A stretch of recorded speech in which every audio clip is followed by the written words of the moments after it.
روزے کے 5 بڑے مسائل۔ محترم ناظرین، ہم آپ کو بتائیں گے آج کی اس ویڈیو میں روزے کے 5 اہم مسائل کے بارے میں بتائیں گے۔ روزے کے ان 5 مسائل کو جاننا اور یاد رکھنا ہر مسلمان مرد اور عورت کے لیے بہت ضروری ہے۔ اگر ان مسائل کو آپ جان لیتے ہیں تو سمجھ لیجئے کہ آپ نے روزے کے شرف قبولیت حاصل کر لی ہے۔ روزے کے 5 بڑے مسئلوں کو جاننے کے لیے ویڈیو کو آخر تک ضرور دیکھیے گا۔ روزے کے 5 بڑے مسئلوں میں سب سے پہلا مسئلہ احتلام ہو جانے سے روزہ ٹوٹ جائے گا یا نہیں۔ کیا ناپاک ہونے سے روزہ ٹوٹ جاتا ہے یا نہیں؟ مسئلہ نمبر 2، ماہ رمضان میں اپنی بیوی سے ہم بستری کرنا کیسا ہے؟ ماہ رمضان میں اپنی بیوی سے ہم بستری کرنا جائز ہے یا نہیں؟ مسئلہ نمبر 3، بیٹھ کر تراویح پڑھنا کیسا ہے؟ کیا عورتیں بیٹھ کر تراویح پڑھ سکتی ہیں؟ مسئلہ نمبر 4، عورتیں کتنی تراویح پڑھ سکتی ہیں؟ 8، 10، 20۔ مسئلہ نمبر 5، نماز تراویح کا وقت کب ختم ہوتا ہے؟ عورتوں کے لیے تراویح پڑھنے کے کیا احکام ہیں؟ محترم ناظرین، اب ہم آپ کو بتائیں گے اس باتیں، جیسے کہ نمبر 1، یعنی اگر کسی کو احتلام ہو جائے تو اس صورت میں اس کا روزہ ٹوٹ جائے گا یا نہیں۔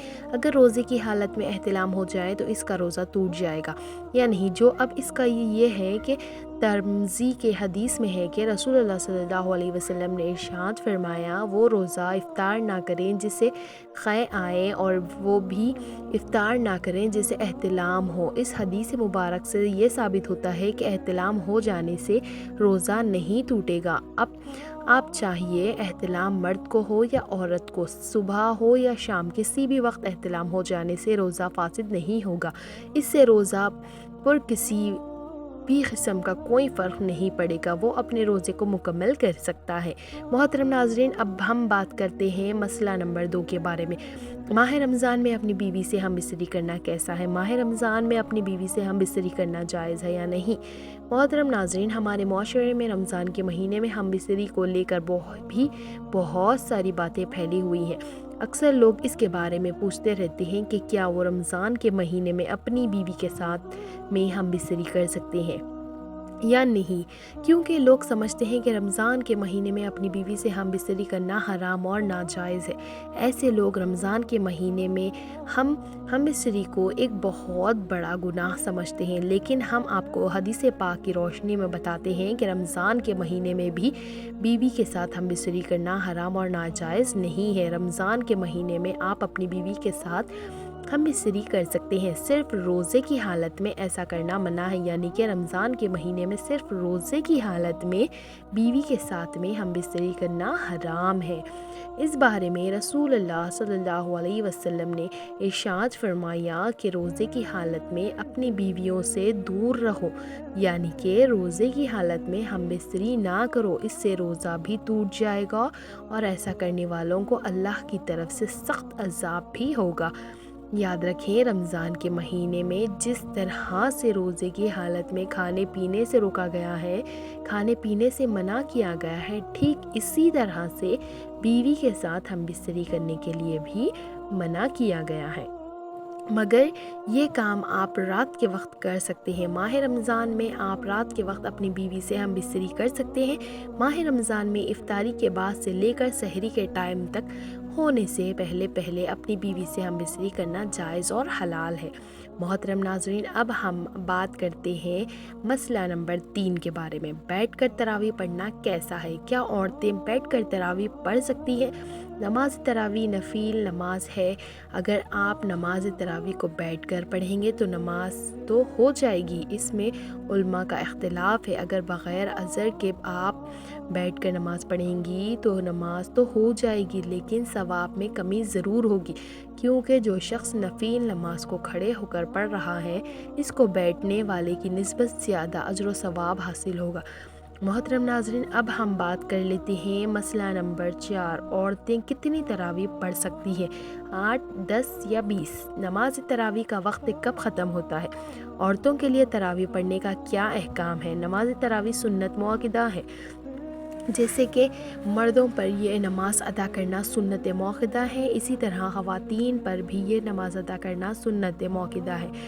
مرد مسجدوں میں تراویح ادا کر سکتے ہیں اور خواتین گھروں میں اہتمام کرتی ہیں۔ نماز عشاء کے فرض اور 2 سنت پڑھنے کے بعد پھر آپ 20 تراویح ادا کریں گی۔ اس کے بعد وہ وتر اور نفل پڑھیں گی۔ ایسا نہیں ہے کہ مرد 20 تراویح ادا کریں اور خواتین 8 تراویح ادا کریں گی، کیونکہ تراویح 20 ہی ہے، 8 نہیں ہے۔ محترم ناظرین، اب ہم آپ کو بات کرتے ہیں مسئلہ نمبر 5، نماز تراویح کا وقت کب ختم ہوتا ہے؟ نماز تراویح کا وقت صبح صادق کے وقت ختم ہو جاتا ہے، یعنی جب سحری کا وقت ختم ہوگا نماز تراویح کا وقت بھی ختم ہو جائے گا۔ حیض کی حالت میں عورت پر روزے فرض رہتے ہیں، لیکن اس حالت میں ان کو رکھ نہیں سکتے، بلکہ پاک ہونے کے بعد ان کی قضا کرنا ضروری ہے۔ پاک عورت نے روزہ رکھا تھا لیکن اس دن حیض آ گیا، چاہے دن کا ذرا سا حصہ باقی ہو تو روزہ ٹوٹ گیا، بعد میں اس کی قضا کرنی چاہیے، چاہے روزہ فرض ہو یا نفل۔ جس دن عورت حیض سے پاک ہوئی اس دن عورت پاک ہونے کے بعد کھانے پینے سے پرہیز کرے تاکہ روزداروں سے مشابہت ہو جائے اور بعد میں اس کی قضا کرے۔ محترم ناظرین، روزہ دار اپنے جسم پر تیل یا کریم کی مالش کر سکتا ہے، جسم پر دوائی لگا سکتا ہے، خوشبو سونگھ سکتا ہے، مگر عود کا دھواں نہ سونگھے۔ وہ اپنا دانت یا دھاڑ نکلوا سکتا ہے، اپنے زخم پر پٹی لگوا سکتا ہے، آنکھوں اور کانوں میں دوا ڈال سکتا ہے، سرما لگا سکتا ہے۔ ان تمام کاموں سے روزہ نہیں ٹوٹتا، خواہ وہ اپنے حلق میں دوائی کے اثرات یا ذائقہ محسوس کرے۔ روزہ دار صبح یا شام کسی بھی وقت مسواک کر سکتا ہے، جس طرح رمضان کے علاوہ کسی بھی وقت آدمی مسواک کر سکتا ہے۔ روزہ دار سخت گرمی یا سخت پیاس سے نجات حاصل کرنے کے لیے ٹھنڈے پانی کو اپنے جسم پر ڈال سکتا ہے، ایئر کنڈیشنر کا استعمال کر سکتا ہے۔ روزہ دار کے لیے جائز ہے کہ وہ بلڈ پریشر کے باعث ہونے والی سانس کی تنگی کو دور کرنے کے لیے منہ میں دوا کا سپرے کر سکتے ہیں۔ روزہ دار کے ہونٹ اگر خشک ہو جائیں تو ان کو تر کر سکتے ہیں، اگر منہ خشک ہو جائیں تو کلی کر سکتے ہیں، لیکن وہ قضائے نہ کریں۔ سنت یہ ہے کہ سورج غروب ہونے کے بعد افطاری میں جلدی کی جائے اور سحری میں تاخیر کی جائے۔ روزہ دار تازہ کھجور کے ساتھ روزہ افطار کریں اور اگر میسر نہ ہو تو پھر سوکھی کھجور کے ساتھ، وہ بھی میسر نہ ہو تو پھر پانی کے ساتھ، اور اگر وہ بھی میسر نہ ہو تو پھر کسی بھی حلال کھانے کے ساتھ روزہ افطار کریں۔ محترم ناظرین، ایک حدیث ہے کہ جس کا مفہوم اس طرح ہے کہ رسول نے فرمایا، قیامت کے دن ایک خطا کار کو دوزخ میں ڈالا جائے گا، اس سے آگ دور بھاگنے لگے گی۔ حضرت مالک علیہ السلام جو دوزخ کے نگران فرشتے ہیں آگ سے دریافت کریں گے کہ ایسے پکڑنے کی بجائے اس سے دور کیوں بھاگ رہی ہو؟ آخر کیا معاملہ ہے؟ آگ کہے گی، اے دوزخ کے سردار، میں اسے کیوں اور کیسے پکڑ سکتی ہوں، کیونکہ اس کے منہ سے روزے کی خوشبو منع ہے۔ دوزخ کا فرشتہ مالک پوچھے گا، کیا تو روزے کی حالت میں فوت ہوا؟ وہ کہے گا، ہاں۔ سبحان اللہ۔ اللہ تعالی ہم سب کو روزے رکھنے کی توفیق عطا فرمائے، آمین ثم آمین۔